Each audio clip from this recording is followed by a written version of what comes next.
guys I grew up with, I went on cypher camps with. He is a bit older than me. We went to the same university together, played in a couple of rugby teams together, and he trained to be a vicar as well. Ended up applying to be, he's a bit of a kind of glory boy. He didn't just join the army. He went to join the Royal Marine Commandos.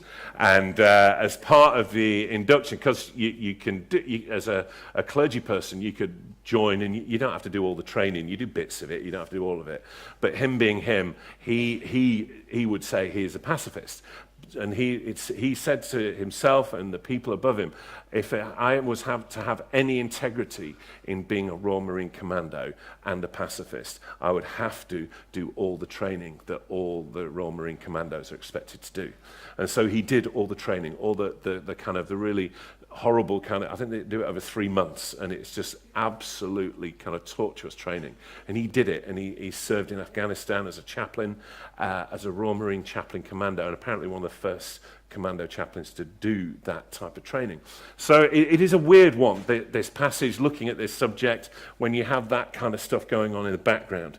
But last week we had Ruth talking to us about the elder brother in the parable of the prodigal son. This character who was kind of moaning in the corner at the end of the story. A lot of times we look at that story and we don't do anything with the elder brother. We kind of ignore him. He's just this kind of oddball character who just kind of, and he moans in the corner. We don't really deal with it. But the fact of reality is the way Ruth looked at it, and I think the way the story pans out and the context it's in, is actually, he's the really hard character because he's the one that a lot of us find ourselves being. And that actually, in many ways, we can read the prodigal son, we can see the father and go, oh, isn't God wonderful, isn't he amazing? And we can see the son returning and go, oh, that was like me, returning to God, and he forgives me, and we can embrace God, and it's wonderful.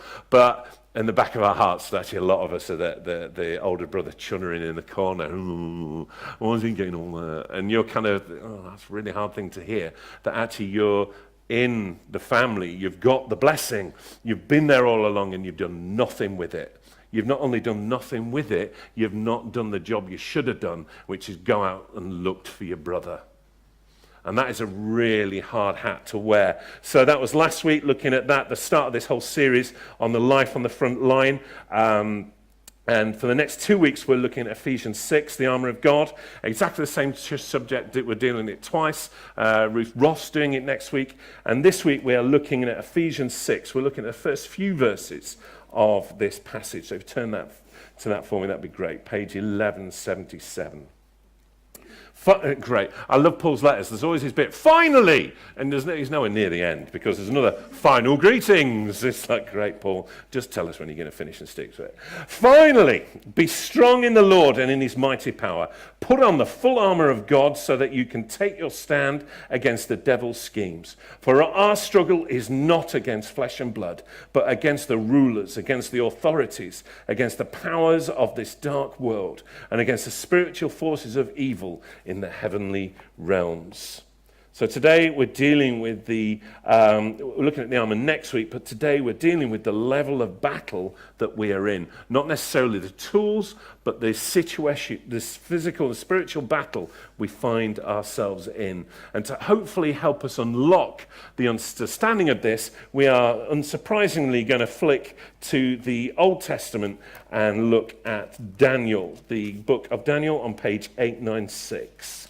Sorry, 895 we're going to start on. And one of those passages, page 895, one of those passages which is kind of, it's been around for years, it's a great story, but actually, how do we work it? How do we unpack it? And hopefully today we will unpack some of that. So it's quite a long reading. Daniel chapter 10, Daniel's vision of a man. Page 895. In the 3rd year of Cyrus, king of Persia, a revelation was given to Daniel, who was called Belhadazar. Its message was true and it concerned a great war. The understanding of the message came to him in a vision. At that time I, Daniel, mourned for 3 weeks. I ate no choice food, no meat or wine touched my lips, and I used no lotions at all until 3 weeks were over. On the 24th day of the 1st month, as I was standing on the bank of the great river, the Tigris, I looked up, and there before me was a man dressed in linen. with a belt of the finest gold around his waist. His body was like chrysolite, his face like lightning, his eyes like flaming torches, his arms and legs were like the gleam of burnished bronze, and his voice was like the sound of a multitude. I, Daniel, was the only one who saw the vision.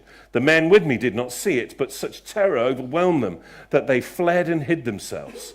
So I was left alone, gazing at this great vision. I had no strength left. My face turned deathly pale, and I was helpless.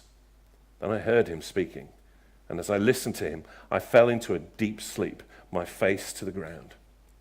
A hand touched me and set me trembling on my hands and knees. He said, Daniel, you are highly esteemed. Consider carefully the words I am about to speak to you, and stand up, for I am now being sent to you. And when he said this to me, I stood up trembling. Then he continued, do not be afraid, Daniel, since the first day that you set your mind to gain understanding and to humble yourselves before God, your words were heard, and I have come in response to them. But the prince of Persian kingdom resisted me 21 days. Then Michael, one of the chief princes, came to help me, because I was detained there with the king of Persia. Now I've come to you to explain to you what will happen to your people in the future, for the vision concerns a time yet to come. While he was saying this to me, I bowed my face towards the ground and was speechless. Then one who looked like a man touched my lips, and I opened my mouth and began to speak. I said to the one standing before me, I am overcome with anguish because of the vision of my Lord, and I am helpless. How can I, your servant, talk with you, my Lord? My strength is gone, and I can hardly breathe. Again, the one who looked like a man touched me and gave me strength. Do not be afraid, O man highly esteemed. He said, peace, be strong. Strong now, peace, be strong now, be strong. When he spoke to me, I was strengthened. He said, speak, Lord, since you have given me strength. So the context of this reading is Daniel is a Jew in exile. He's risen to this high position in Persian bureaucracy in Babylon. He's kind of risen through the ranks through various different stories that you may have heard over time. And for 3 years prior to this, Cyrus, the king, has said to the people, you can go home to your promised land. You can go home to the land that you originally came from. Not only can you go home, but I'm going to pay you the bill. I'm going to give you the resources to go back to your country and to build your temple back up to the standard it was before. I will foot the bill, and I will make sure you'll be safe. Incredible declaration. This is 3 years before the situation we find ourselves in now. A few weeks ago, me and Ben went to the British Museum, and we went to see lots of different things. Incredible roof for a start that they've got in that place. But there's a couple of things in there that I think are absolutely incredible. One of them is this thing called the Cyrus cylinder, which I don't think it is technically the one mentioned in the Bible, but it is one of the first declarations of human rights in the whole of existence. And it's this clay pot about that big. And it's scrawled all over in this kind of language, and it declares safety and going back to worship in your own country. It's a fantastic thing, and this is a type of declaration that would have been given to the Jews to go back to the country, and this clay pot would have guaranteed their safety and all these resources to build and establish their temple again. The amazing thing is most of the Jews stayed where they were. They didn't go back. They had a blank check.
we're at Malsanger, which is like a kind of a falling down stately home in the middle of Buckinghamshire.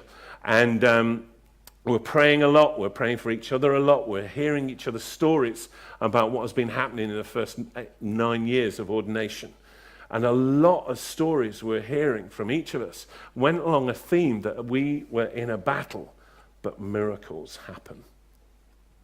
Sometimes I err on the side of glass half empty, and I read the situation of we're at war, but sometimes we lose. And I felt a challenge to my heart that actually I've got to turn that on its head and say we are in a spiritual battle, but we have to expect miracles. And we will see miracles in that. Whether that be a personal miracle of healing or whether it be a miracle of presidents being removed for the evil stuff they've done, we should expect miracles. And this type of prayer, this type of sharing, does lean itself into a more aggressive type of prayer, a prayer that does reflect that there is a battle going on. We should expect that battle. We should expect that type of opposition. Many of you know that I play rugby still, sadly, even though my body says I shouldn't. And a few years ago, I was playing up in Lincoln. And one of the positions that I play when I was younger and fitter was one of your jobs in the first 10 minutes is to make sure the fly half knew you were there. And now the fly half tends to be the kind of spindly fast one. Okay, and the size of me, yeah, I'm not spindly and fast. So basically, you tackle them really hard in the first 10 minutes. Make sure they're there. Okay, sometimes that tackle might be a little bit late. On this occasion in Lincoln, I'm grudgingly admit it was a little bit late when I tackled him. Okay, so I tackled him to the ground, the ball had gone, and as I was getting up, I did the really childish thing, used his head to get up, and walking away, and he kind of walked up, next thing he walked up behind me and hit me, and there was a bit of a kind of handbag exchange going on, but then for the rest of the game, he made his point that he was going to try and get me back. So for the rest of the game, he was deliberately kicking the ball at me, running at me, and there came about the last 5 minutes, and I knew this was coming. There was a penalty, which they could have easily kicked and got 3 points. But he was the captain. He pushed everybody on one side, and he did this thing called a tap, tap, tap penalty. When they get the ball, they tap it, and they run straight at the line. And as soon as he tapped the ball, I knew what was going to happen. I knew it was coming. He tapped the ball, and he looked up, and he looked straight at me. And he ran straight at me, full tilt. So this guy's sprinting at me. I knew I had to tackle him. And I tackled him, and I saw stars because he was running quite fast. But I did stop him. But I knew it was coming because of the situation that existed. We should expect this battle to play out in Acton. We should be expecting this type of opposition. We should be expecting the battles to rage, but we should expect miracles. That aggressive prayer, that aggressive declaration that Jesus is Lord is the best prayer we can do. Interestingly enough, later on in this term, in a couple of weeks, we'll be looking at Psalms, and in particular, Psalms of lament. Psalms of sadness, and I'll not kind of lift the veil on that because Lauren's doing that in a few weeks, but it's a wonderful use of Psalms in this place of saying, God, why are you allowing this to go on? This is a right thing to do. Look in the Bible. These are Psalms that are there saying, God, why have you abandoned us? God, why have we got this debt going on in this community? Why have we got this point? Why have we got to a point where we need a food bank? Why have we got to a point, if you're watching the news this morning, that we have food banks where there's nurses having to go to food banks? These are people with normal jobs and normal pay having to go to food banks. This is a good prayer to throw at God. This is a good psalm to declare. Prayer in the face of those powers and those principalities is a war of spiritual attrition. And we should expect it, but we should expect miracles. Let's just flick back to the Ephesians passage again, and hopefully through that reading of Daniel 10, we can see a slightly more clearer version of a setup for wearing the armour of God. Finally, be strong in the Lord and his mighty power. Put on the full armour of God so that you can take your stand against the devil's schemes. For our struggle isn't against flesh and blood, but against the rulers, against the authorities, against the powers of this dark world, and the spiritual forces of evil in the heavenly realms. This is our battle. We should expect miracles. One of the things we'll be doing in a few weeks is learning a bit about prayer and fasting, exactly the type of thing that Daniel was doing in the Daniel 10 passage. And we'll be lifting the bar and the expectation of all of us here as saying, actually, there's an event in the run-up to Pentecost that the Archbishop of Canterbury is leading called Kingdom Come, where we as Oak Tree, the challenge has been put out. We are going to pray and fast into the situation here in Acton and in part of that prayer for this country. So more information in a few weeks, but let's see how many we can get to do what Daniel did. We'll stop short of not washing, although that would be fun, but I can imagine many people giving me grief if we did that one. Are you with me, guys? I think we should not wash. Yeah, there we go. Okay, maybe not. But the challenge is there, to pray and to fast and to expect miracles. While I was quickly praying this morning, I remembered a piece of history from World War II, where the King of Denmark, Denmark was overrun by the Nazis in the 40s, and the usual declaration went out when they annexed Denmark that every Jew in that country should wear a yellow star. So obviously, if that happened, they could find out who the Jews were. They could be shipped off and sent to the concentration camps, to the gas chambers and everything. The king at that time declared that he was appalled by this, so he sent out a message to the whole of the country saying, actually, no, we're all going to wear yellow stars. I am going to wear a yellow star. My courtiers, my household, everybody in this country will wear yellow stars. It confounded the advance of the Nazis for nearly 4 days. In that time, not all, but thousands of Jews were taken out of Denmark because one king stood up and said, no, it's wrong. He stood up against the powers of darkness and evil and the principalities of this world, and he made a difference. That's what's expected of us here. How are we going to do that here in Acton? Let's bow our heads.